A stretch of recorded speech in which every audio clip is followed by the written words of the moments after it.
उपस्थित असलेले विरोधी पक्षनेते अंबादासजी, विधान परिषदेचे दानवे साहेब, आमचे नेते सन्माननीय बाळासाहेब थोरात, सन्माननीय राष्ट्रवादीचे नेते अनिल देशमुख साहेब, अबू आझमी साहेब, जितेंद्र आव्हाड साहेब, बंटी पाटील साहेब, आमचे विधान परिषदेतील गटनेते जयंत पाटील साहेब, शेकापचे नेते राजेश राठोड आणि उपस्थित पत्रकार मित्र हो, आज छत्रपती शाहू महाराजांची जयंती। सर्वप्रथम मी छत्रपती शाहू महाराजांना जे सामाजिक न्यायाचे जनक म्हणून आम्ही म्हणतो त्यांना आमच्या या जयंतीनिमित्त विनम्र अभिवादन। खरं तर चहा पाण्याचं निमंत्रण आम्हाला मिळालं, परंतु ज्या नेतृत्वानं किंवा ज्या पक्षाने आपल्या महायुतीच्या सरकारने या राज्याला संपूर्णतः खड्ड्यात घालण्याचं काम केलं आहे आणि अभद्र युती, त्याला अनैतिक संगत म्हणतो, अशी या राज्यामध्ये सर्वप्रथम सगळ्यांना पाहायला मिळते आहे। खरं तर लोकसभेच्या निवडणुका आताच नुकत्याच झाल्या। या सरकारवरील राज्यातील असेल किंवा केंद्रातील ज्यांची फुगलेल्या छातीतील हवा काढण्याचं काम महाराष्ट्रातल्या जनतेने मतदारांनी केलंय, त्याबद्दल सर्व मतदारांचे आम्ही मनापासून आभार मानतो। आणि हे शेवटचं अधिवेशन, 14व्या विधानसभेचे शेवटचं अधिवेशन आहे। या जनाधार गमावलेलं हे सरकार आहे। फार मोठी वल्गना केल्यात 45 वगैरेच्या, आणि तीनही पक्षाची अवस्था सगळ्या महाराष्ट्राने पाहिली। ज्या छत्रपती शाहू महाराजांची आज जयंती आहे, ज्यांनी आयुष्यभर लोकशाहीचा पुरस्कार केला, त्याच कर्मभूमीमध्ये भारतीय जनता पक्षाने 2 वर्षापूर्वी हा लोकशाहीचा गळा वळला आणि बेकायदेशीरपणे सत्ता स्थापन केली आहे, महाराष्ट्राने पाहिलाय। म्हणूनच जनतेने या निवडणुकीत एक सनसनीत उत्तर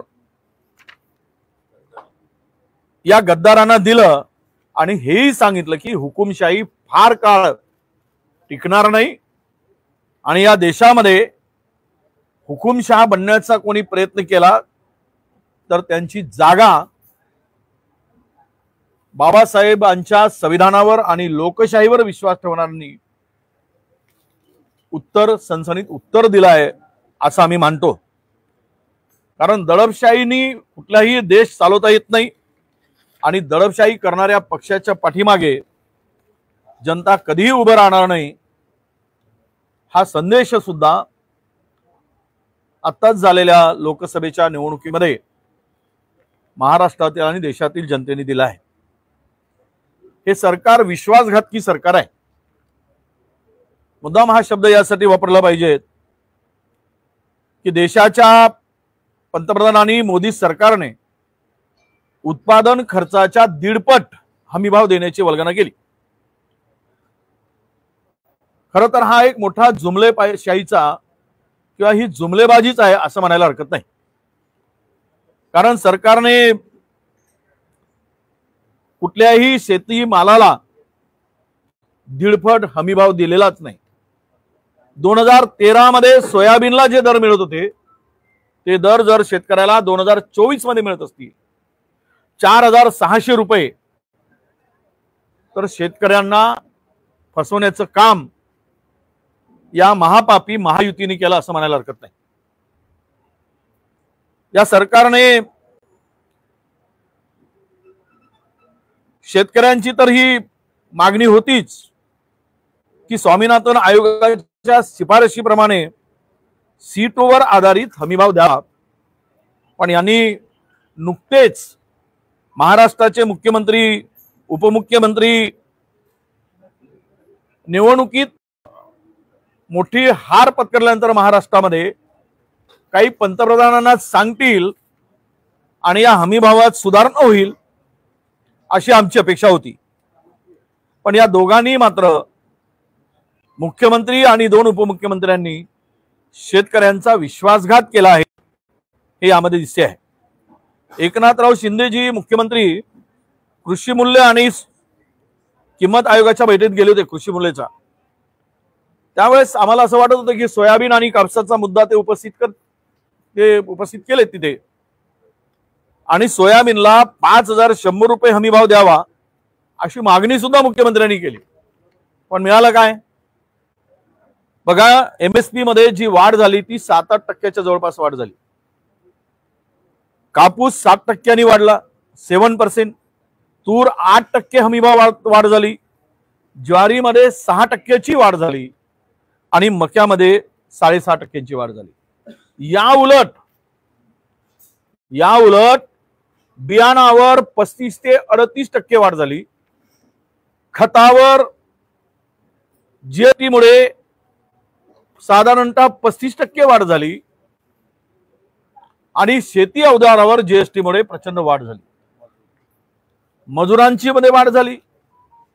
खरं तर हे नतभ्रष्ट सरकार शेतकऱ्यांच्या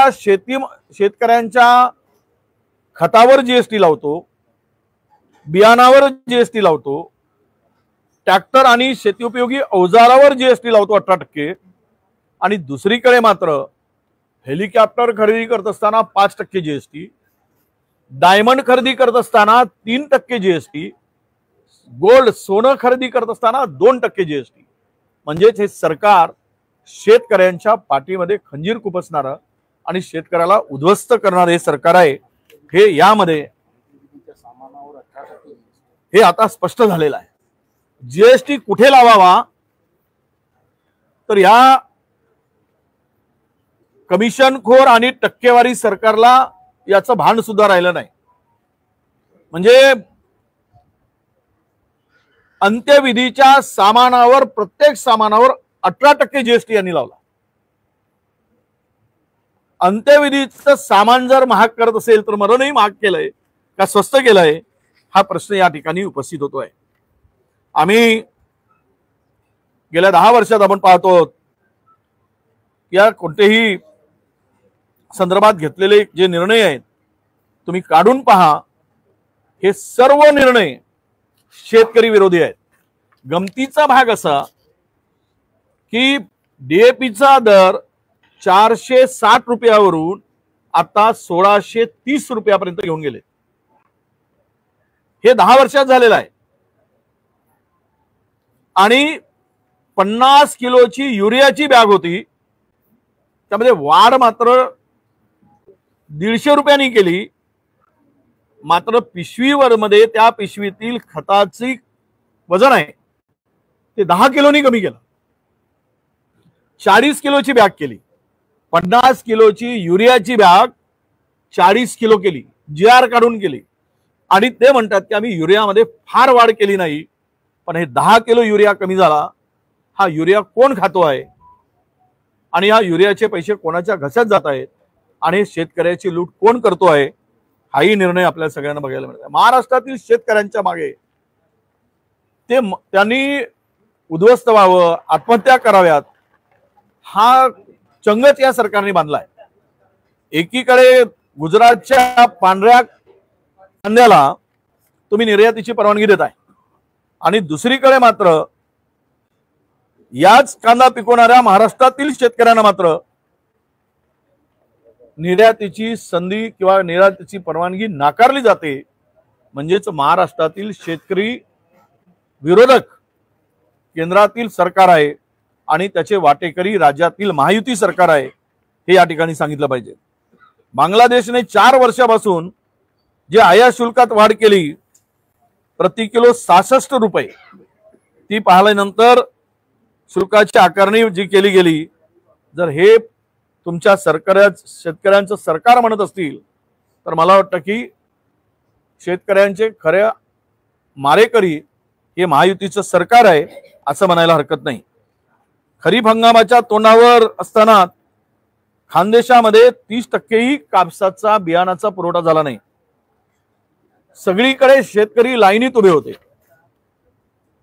बियाणं मिळत नाही म्हणून, आणि खताचा नैसर्गिक तुटवडा करून काळा बाजारामध्ये खत विकले जात आहे हे महाराष्ट्रात लपून राहिलेलं नाही। त्यांच्याकडूनही सुद्धा हप्ते बांधले गेलेत की तुम्ही चढ्या भावाने द्या खत, पण आमचा हप्ता मात्र आम्हाला पोचला पाहिजे, अशी भूमिका या सरकारची आहे। म्हणूनच या बियाणाचा काळा बाजार आपण पाहिलाय, आणि ही सगळी लूट जी आपण ज्याला दिवसा उजेडी लूट म्हणतो आपण, ती लूट या राज्यात सुरू आहे। खरं माझ्याकडे या सरकारच्या शेतकरी विरोधी निर्णयाची मोठी यादी आहे, ती आम्ही तुमच्याकडे देणार आहोत। या सरकारचा चेहरा, शेतकरी विरोधी चेहरा, आम्ही विधिमंडळामध्ये सुद्धा नक्की मांडू। यांचे कांद्याच्या संदर्भातला मी उल्लेख केला तर हे 19 ऑगस्ट 23 पासून जे आपण यांनी जे काही निर्णय घेतलेत, 19 ऑगस्ट असेल, 28 सप्टेंबर 23, 7 डिसेंबर 2023, 22 मार्च 2024, हे सगळे जे निर्णय आहेत हे सर्व निर्णय कांदा उत्पादक आणि शेतकऱ्याला उद्ध्वस्त करणारे आहेत, हा आमचा आरोप आहे। खरं डबल इंजिन झालं होतं, आता ट्रिपल इंजिन झालं, चालत नाही म्हणून आता चौथ्याला मागच्या करिअरला धरायला लावलं, हे सगळं आता पाहिलंय, तो लोंबकळतोय, हे आमच्या मागे चित्र आहे। ही अवस्था, हे चित्र पाहिलं ही अवस्था या सरकारची आहे। म्हणजे माझा मुख्यमंत्री आणि दोनही उपमुख्यमंत्री यांना सवाल आहे की आपल्या राज्यातील शेतकऱ्यासाठी तुम्ही केंद्र सरकारकडे किंवा त्या निर्णयाविरुद्ध का आवाज उचलला नाही, याचं उत्तर महाराष्ट्रातील शेतकऱ्यांना या सरकारने दिलं पाहिजे। उलट उपमुख्यमंत्री महोदय ट्विट करून केंद्र सरकारचे आभार मानत आहेत। कशासाठी आभार, काय दिलं म्हणून आभार? आम्ही या अधिवेशनामध्ये राज्य सरकारकडे आग्रह धरणार आहोत, पण तुमच्याकडे काही मागणी या ठिकाणी आम्हाला सांगितली पाहिजे की भात आहे, गहू आहे, साखर आहे, अशा अवस्था काय आहे शेतीमालाची? आणि शेतकऱ्यांची दैनावस्था होण्याला पीक विम्याचे पैसे मिळत नाहीत, पीक विमा कंपन्यांनी रगड पैसे कमवलेत, त्यांचा मोठा त्याच्यामध्ये वाटा आहे। एकूणच पाहिलं आपण की राज्यामध्ये मागील 2 वर्षामध्ये अतिवृष्टी, गारपीट, कोरडा दुष्काळ या सगळ्यामध्ये केंद्र सरकारकडे प्रस्ताव पाठवण्यात विलंब झाल्यामुळे शेतकऱ्यांचे केंद्राकडून SDR NDRFच्या निकषामध्ये बसणारे असताना सुद्धा प्रस्ताव पाठवण्यास उशीर झाला म्हणून केंद्राकडून पैसे मिळाले नाहीत, आणि आज शेतकऱ्यांना या सरकारकडून कुठलीही मदत नाही। या राज्यामध्ये चारा छावण्याचा टंचाई एवढी मोठी होती, मराठवाड्यामध्ये काही भागात, विदर्भातील काही जिल्ह्यात होती, पश्चिम महाराष्ट्रातल्या जिल्ह्यात होती, एकही चारा छावणी हे सरकार काढू शकलं नाही। आणि यामुळे या सरकारची मानसिकता ही शेतकऱ्यांना उद्ध्वस्त करणारी आहे हे आता स्पष्ट होते आहे। सध्याच्या स्थितीमध्ये आपण कुणालाही या शेतकऱ्याला मदत या सरकारकडून मिळालेली नाही। म्हणूनच आम्ही या सरकारच्या एकूण कारभारावर जर राज्यातील जनतेने ठरवलं की घालवायचं आहे तर अशा सरकारकडे चहा पाण्याला जाण्याला काही औचित्य नाही। शक्तीपीठ महामार्गाच्या संदर्भात आम्ही मागणी केली की सरकारला आम्ही इशारा देतो की पर्यावरण आणि शेतजमिनीचा होणारा जो विध्वंस आहे, हे शक्तीपीठ महामार्ग जे सरकारने केलेला आहे तो तातडीने रद्द करावा, आणि हे पैसे त्या मार्गावर असणाऱ्या जे काही श्रद्धास्थान आहेत, जे काही मंदिर आहेत, त्या ठिकाणी त्यांना त्या मंदिरांच्या, त्या श्रद्धास्थानाच्या, देवळांच्या जीर्णोद्धारासाठी हा पैसा द्यावा अशी आमची मागणी आहे। खरं तर कधी नव्हे एवढं हे त्रिकुटांचं सरकार इतका भयावह लुटारू सरकार आहे भ्रष्टाचाराच्या सर्व सीमा या सरकारने पार केल्या आहे। कमिशनखोरी 30% पुढे गेलेली आहे। टेंडरबाज आणि कमिशनखोर सरकार म्हणून सरकारातील प्रत्येकाची ओळख या राज्यामध्ये निर्माण झाली आहे। बिना कमिशननं सगळ्या मंत्र्यांनी राज्याच्या प्रमुखापासून दलालांची फौज उभी केली आहे। प्रत्येक माळ्यावर दलालांना स्वतंत्र कक्ष दिले गेलेत आणि तोडपाणी त्या कक्षामध्ये त्या रूम मध्ये ही सर्रास सुरू आहे। त्यामध्ये स्मार्ट मीटर पासून जो मीटर ज्या आमच्याकडे अधिकृत बिल आहे 2900 रुपयात मिळतो, इन्स्टॉल करायसाठी फक्त 350 रुपये लागतात। त्या मीटरवर 12,500 रुपये स्मार्ट मीटरवर त्यांनी खरेदी करायचा निर्णय घेतला आणि अदानीला यांनी काम दिलं। म्हणजे गरीबाच्या खिशातून पैसे काढण्याचं पाप महायुती सरकार राजरोसपणे करताय हे यामध्ये दिसतंय। म्हणजे बर्जीतील ठेकेदारांचे खिसे भरण्यासाठी 10,000 कोटीचा रुग्णवाहिकेचा टेंडर काढला, ज्याची किंमत 3,000 कोटीच्या पलीकडे असू शकत नाही। हा मुद्दा आम्ही घेऊच, पण किती लूट असावी। स्मार्ट मीटर या 10,000 कोटीच्या रुग्णवाहिका खरेदीचा टेंडर, हे टेंडर सुमित स्पेन मधील SSG आणि BVG कंपनीला देण्यात आलाय आणि आचारसंहिता लागू होण्याच्या काही तास आधी हे टेंडर या वर्क ऑर्डर सुद्धा देऊन टाकली आहे। असे किती विषय आहेत त्यामध्ये। मुंबई महानगरपालिकेला ओरबडण्याचं काम झालंय। ठेवी 12,000 कोटींनी कमी झाल्यात, ती लुटण्याचं काम मोठ्या प्रमाणात सुरू आहे। पिंपरी चिंचवड महापालिकेतील TDR आपण वाटपात झालेला नियमबाह्य जो काही काम आहे त्याच्यावर आम्ही प्रकाश टाकला होता। नामुष्की झाली मुख्यमंत्र्यांची, त्यांनी तो देवळाली TDR घोटाळ्याचा निर्णय नियमच बदलवण्याची पाळी त्यांच्यावर आली आणि त्याची किंमत कमी करावी लागली। हे आमचं यश आम्ही समजतो। आदिवासी आश्रम शाळातील विद्यार्थ्यांना 24-25 मध्ये शैक्षणिक वर्षासाठी वया, लेखन साहित्य, प्रयोगशाळा, साहित्य खरेदी यामध्ये जे काही खर्च केला गेलाय 300 रुपयाचा ड्रेस मागील वर्षीपर्यंत पुरवठा होत होता। 360 रुपये, 370 रुपये या वर्षी एका कंपनीला काम देऊन 1170 रुपयामध्ये तो ड्रेस पुरवठा करण्याचं काम झालं।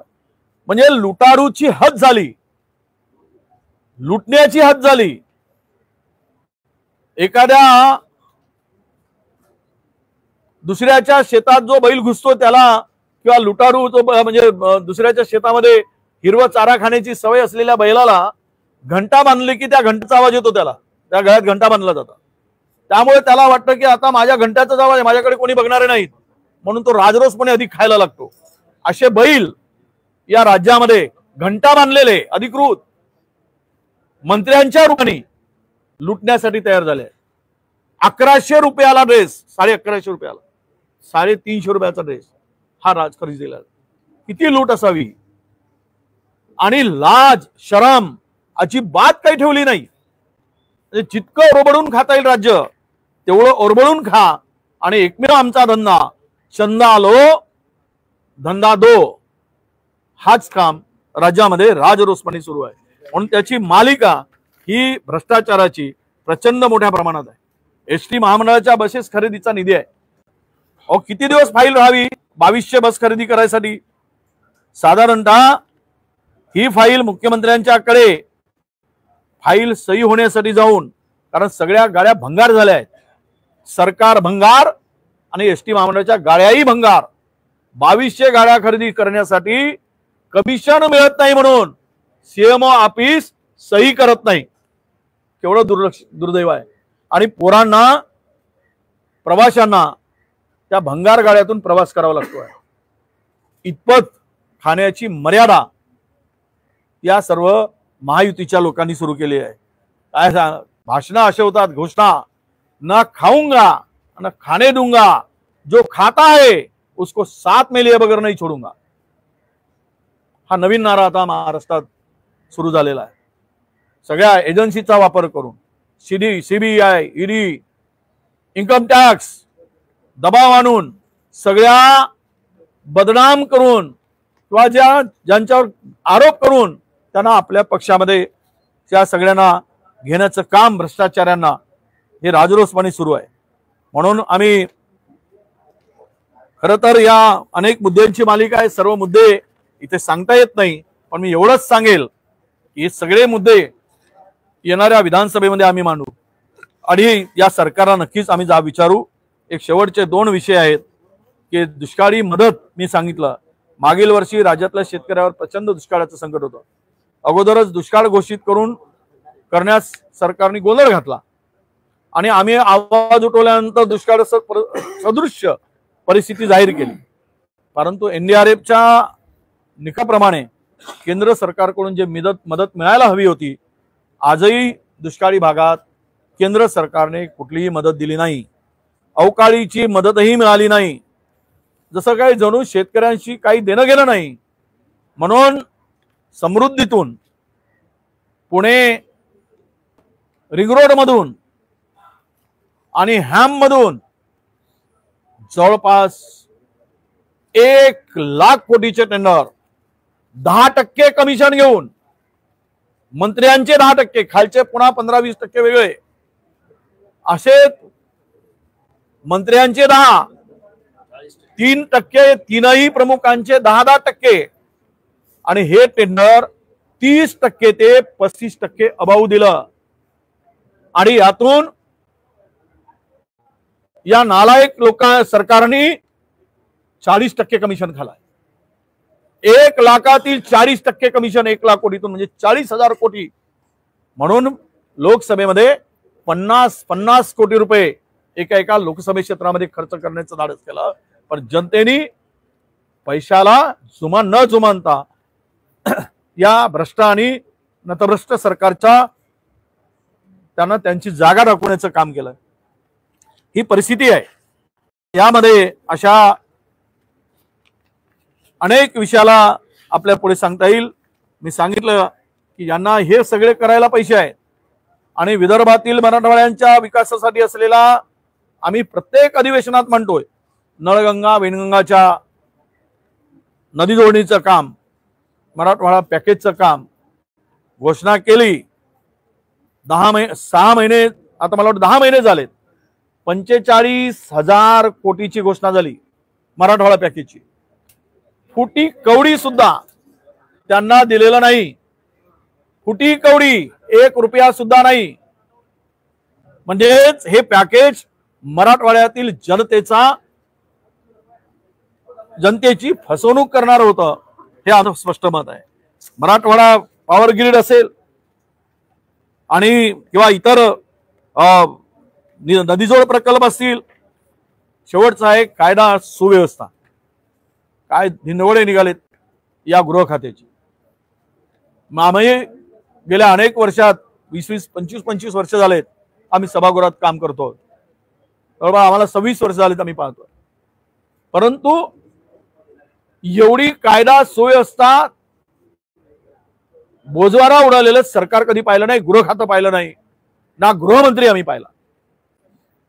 ही जी स्थिती राज्यात आणून ठेवली, दिवसा ढवळ्या खून, सर्रास ड्रग्सचा वापर, तरुणींचा भर दिवसा रस्त्यात खून आणि हे सगळे बलात्कार, दरोडे, काय चाललंय राज्यात?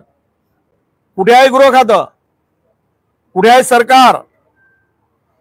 दलितावर अत्याचार, आदिवासीवर अत्याचार, महिलावरील अत्याचार, हे सर्व जे सांगताय या राज्यातील कायदा सुव्यवस्था ही संपूर्णतः या राज्यातील उद्ध्वस्त झाली, संपलेली आहे.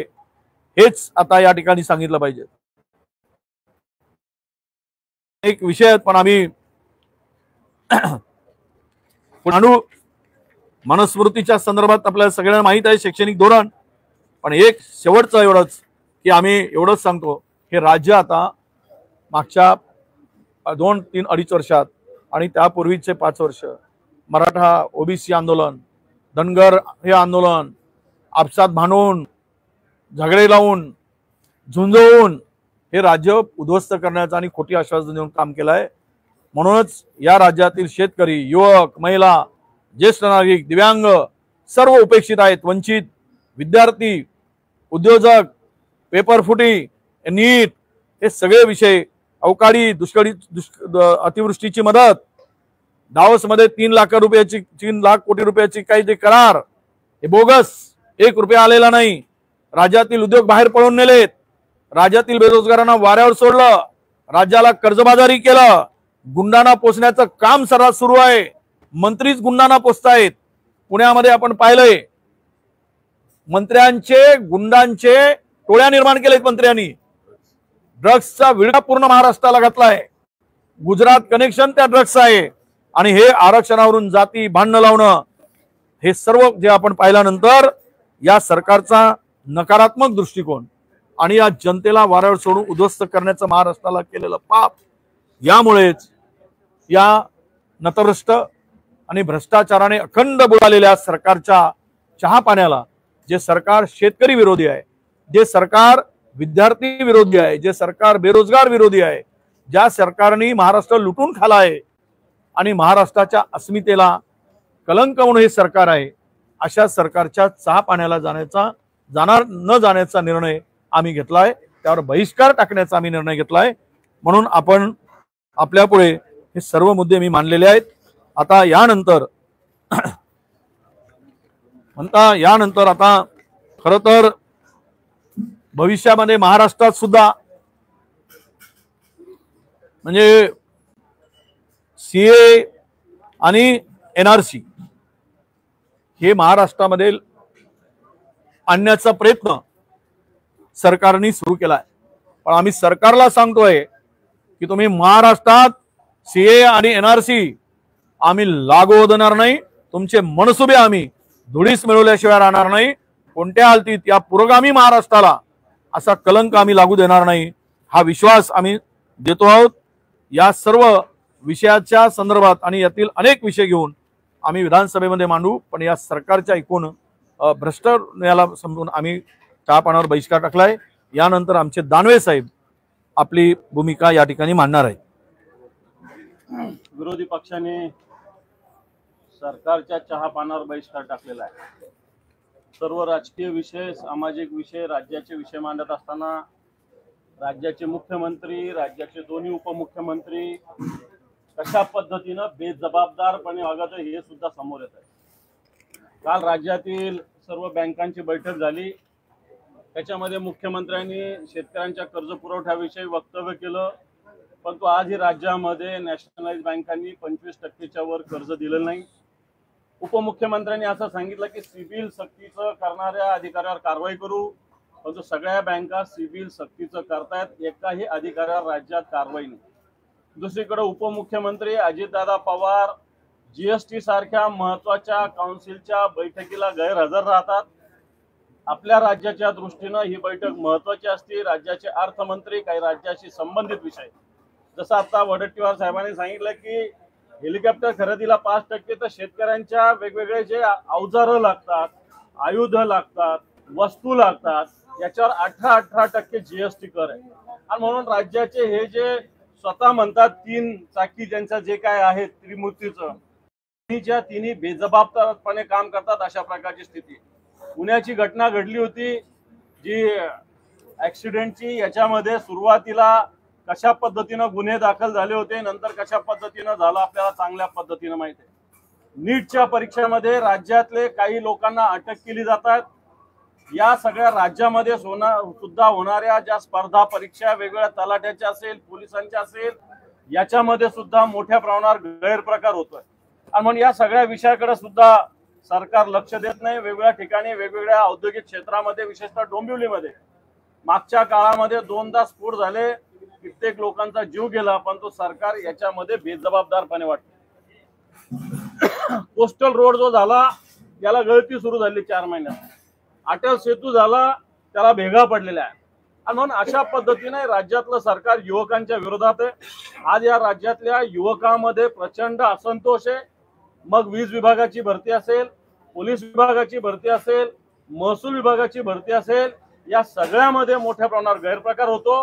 राज्य सरकार डोळे झाकून हे सगळं बघतंय.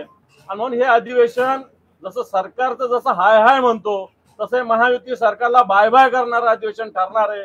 या दृष्टीने आम्ही सगळे विरोधी पक्ष अतिशय ताकदीनं या सरकारचं पूर्ण वाबाडे या अधिवेशनात बाहेर करू आणि अशा पद्धतीनं बेजबाबदारपणे वागणारं सरकार, राज्याला अधोगती करणार. आता उद्योगधंदे बाहेर नेण्याचं सांगितलं. मागच्या काळातले मोठे मोठे उद्योगधंदे, आता एक जेल कंपनी जी महाराष्ट्रात येणार होती ती मध्य प्रदेशमध्ये गेलेली आहे.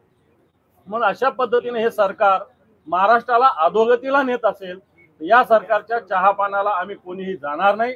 आम्ही त्याच्यावर बहिष्कार घालतो आणि या सरकारला निश्चित या अधिवेशनामध्ये आम्ही जबाब विचारल्याशिवाय राहणार.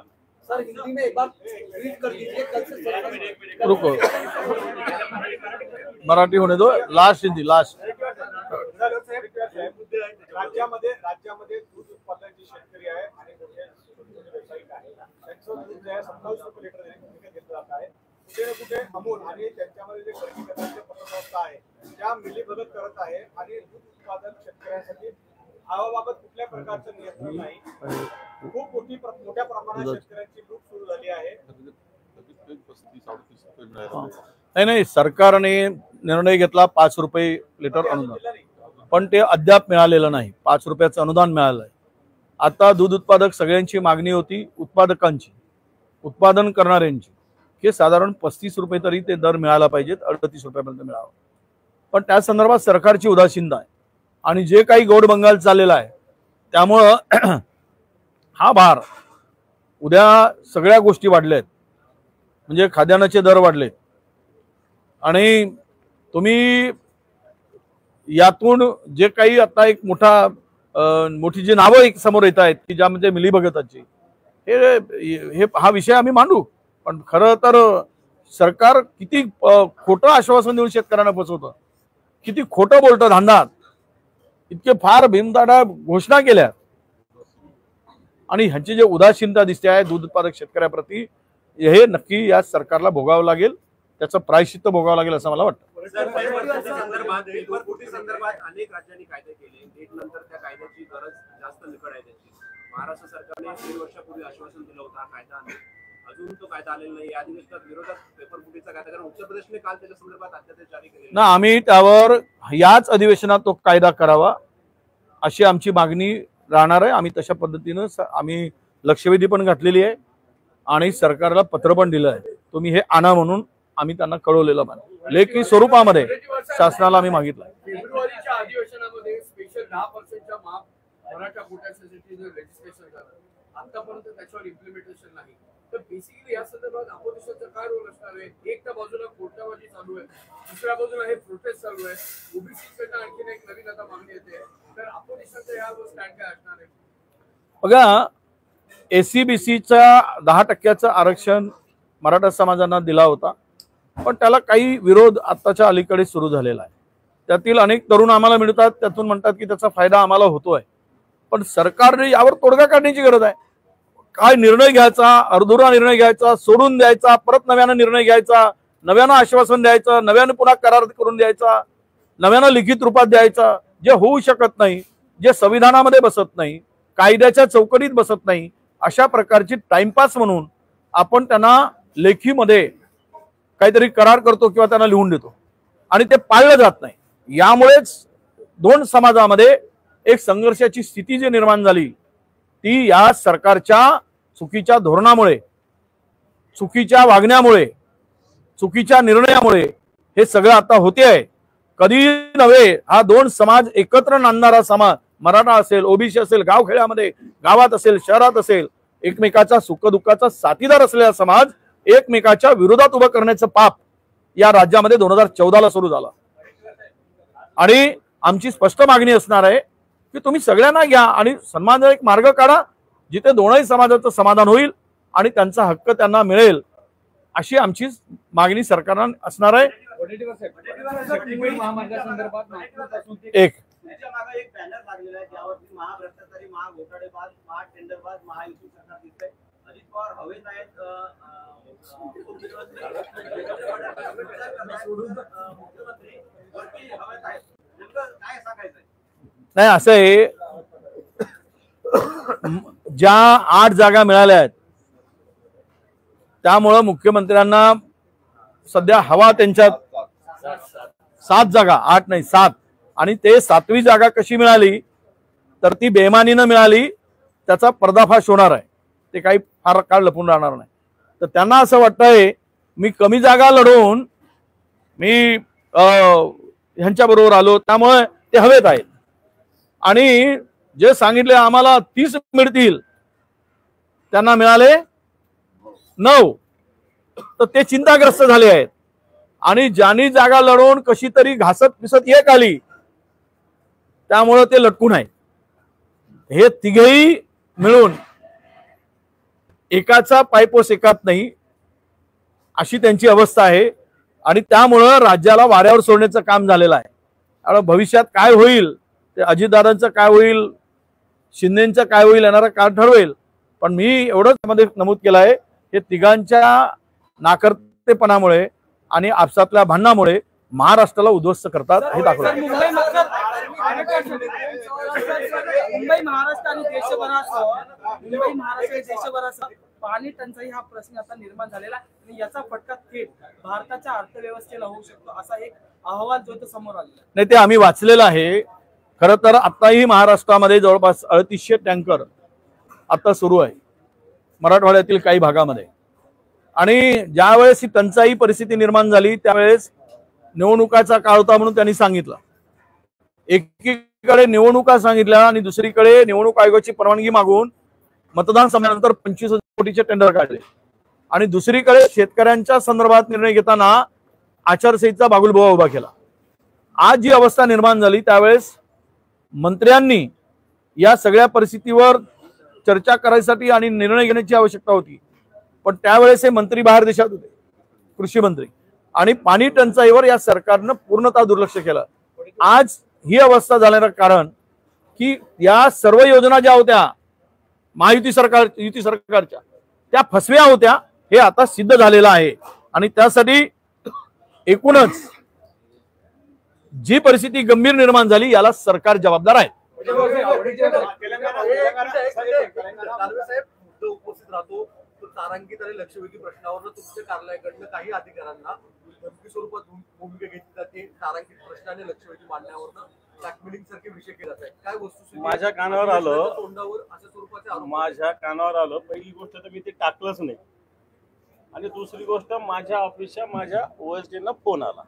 मी तर स्वतः मला माहित पण नाही याच्यातलं. मी आज आलो, 2 दिवस माझा फोन बंद होता, परंतु मी जी माहिती घेतली तर माझ्या ऑफिसमध्ये अशी लक्षवेधी टाकलेलीच नाहीये. आणि दुसरी गोष्ट आमच्या ऑफिसमधून फोन आहे, आमच्या ऑफिसला फोन आलेला. झालं ना त्यांना. अनेक प्रशासकीय अधिकाऱ्यांनी राज्याचे गृहमंत्री आणि मुख्यमंत्री यांच्याकडे निनावी कार्यालयाकडनं केल्या गेलेल्या आहेत. त्याच्यामध्ये अनेक IPS अधिकारी किंवा इतर तत्सम अधिकाऱ्यांना ब्लॅकमेलिंग स्वरूपातले प्रश्न मुद्दावून दिली जाते प्रश्नाच्या आधी, असे काही तक्रारी केल्या गेल्याची माहिती सुद्धा समोर येते. मला माहिती नाही, पण आमच्याकडे लोक निवेदनं देतात, पत्र देतात. आम्ही चौकशी करा म्हणून पत्र देत असतो त्या त्या विभागाला. अनेक पत्र येतात विरोधी पक्ष नेत्याकडे, वडेट्टीवार साहेबांकडे येतात, माझ्याकडे येतात. आणि मग आम्ही काय करतो त्याला आमचं कव्हरिंग लेटर लावतो, चौकशी करा म्हणून सांगत असतो. शेतकऱ्यांची भूमिका तुम्ही मांडत आहे बऱ्याच वेळापासून, परंतु एक गोष्ट यामध्ये दिसली, तेलंगणा सरकारने जवळपास 2 लाख रुपयाची कर्जमाफी केली आहे, परंतु आता शेतकऱ्यांची कर्जमाफीचा मुद्दा आला. तेच आम्ही मागितलं आहे. आम्ही सुरुवातीलाच केलंय, आमच्या प्रेस नोट मध्ये पण आहे, तुम्हाला मिळतं. आम्ही शेतकऱ्याची संपूर्ण कर्जमाफी आणि वीज बिल माफ करण्याचा मुद्दा या अधिवेशनात घेणार आहोत. आणि कर्जमाफी ही तेलंगणाच्या धर्तीवर करावी अशी आमची मागणी आहे. आम्ही जे चहा पाण्याचं पत्र पाठवतोय ते तुम्हाला सर्क्युलेट होईल, त्यामध्ये ही मागणी आहे. त्यामध्ये सर्व विषय काही प्रेस आले नाही, पण ती मागणी आम्ही करतो. मराठी शेवटचा चला. राज्यातली 27,500 एकर जमीन जाते आणि त्याला नागपूरपासून सोलापूरपर्यंत आम्ही त्याला विरोध करतो. आमचा त्याला सभागृहात भूमिका काय असेल? आमची विरोधाची भूमिका असेल त्या संदर्भात मी खुलासा केला आहे।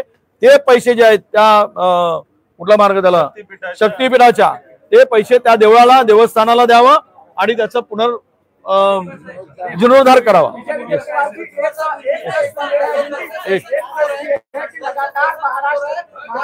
हिंदी में उसको लेकर विपक्ष किस तरीके से देख रहा है? सामने कई ऐसे देखिए सेशन ये 14वीं विधानसभा का आखिरी का सेशन है। आपने 2 साल में देखा है कि ये सरकार अनितक से बनी है। ये कोई संवैधानिक इसको ढांचा सरकार को नहीं है। इनका उनका तोड़फोड़ के ये बनाया, किसी का मकान तोड़ा, किसी का बंगला तोड़ा, किसी की विंडो भी चुराई, ऐसे बनाकर ये सरकार बनी है। हमारी तो कांग्रेस की खिड़की भी लेके गए जिसको विंडो कहते हैं। तो ऐसी ये असंवैधानिक सरकार है। ये सरकार का उद्देश्य सत्ता और संपत्ति बटोरना है। प्रचंड यानी इसमें इनकी नीतियां स्पष्ट है। सरकार क्यों चाहिए? इन्होंने सरकार ने 2-2.5 साल के अंदर में ना किसान का भला किया, ना अनएम्प्लॉयमेंट का कभी विशेष सब्जेक्ट को उसने हाथ लगाया। यहाँ के इंडस्ट्री को बाहर चले गए, हमारे यहाँ पे इन्वेस्टमेंट हो नहीं रहा है। डावोस में जो पैसे की बात 3 लाख करोड़ इन्वेस्टमेंट की महाराष्ट्र की बात थी वो नहीं हो पाया। आज किसान सुसाइड कर रहा है, कर्ज माफी की अपेक्षा है, अकाल पड़ा हुआ है। तो ये स्थिति में सरकार का ध्यान केवल टेंडर निकालो, 30% कमीशन लो, कमीशन खोरी 40 और कमीशन खोरी करो, टेंडरबाज और कमीशन खोर सरकार, यही इनकी 2.5 साल की कारकिर्द रही है। खुलेआम हर सेक्टर में पैसे लूटने का काम चालू है, बाकी जनता को इन्होंने छोड़ दिया है। चलो खाना बटोरा जाता है सरकार की तरफ से, जो खाना आता है सीरियल ग्रेन्स राइस सब कुछ रहता है उसमें एक डेड जो है चिड़िया मिली है। कैसे देखते हैं इस डायनेमिक्स को? क्या सरकार हर बार अपना पैसा जो है बोलती है कि हम गरीबों के लिए खाना बांट रहे हैं, बहुत सारी ग्रेन्स बांट रहे हैं, बट अब उसमें जो है सामने आया है कि चिड़िया मरी हुई चिड़िया उस थाली में। देखिए ये जो खाने का बड़ा मेरे ख्याल ये भ्रष्टाचार का बड़ा स्कैम है। ये पूरा का पूरा बोगस खाना तो 25% लोगों को भी नहीं दिया जा रहा है और 100% का पैसा निकाला जा रहा है। ये इसमें पूरे सरकार के मंत्री लेकर उप मुख्यमंत्री लेकर पाला हुआ कंट्राक्टर है, पाला हुआ, वो भी एक मुंबई का और एक नागपुर का है और एक मराठवाड़ा का भी था, उसका भी हिस्सा था जो अभी गिरा, वो सेंट्रल में मिनिस्टर था, वो भी इसमें हिस्सेदार है। ये सब मिलकर गरीब का खाना खा रहे। ये मरेंगे, इनको पाप लगेगा। गरीब को जो खाना देते हैं ना उसमें भी कमीशन खोरी और आधे को नहीं 20% लोगों को देना और 100% पैसे उठाना, ये सब मिलकर कर रहे हैं। केवल इनका उद्देश्य यही है जनता जाए भाड़ में, हमारी खुर्ची बची रहे, यही काम है। धन्यवाद।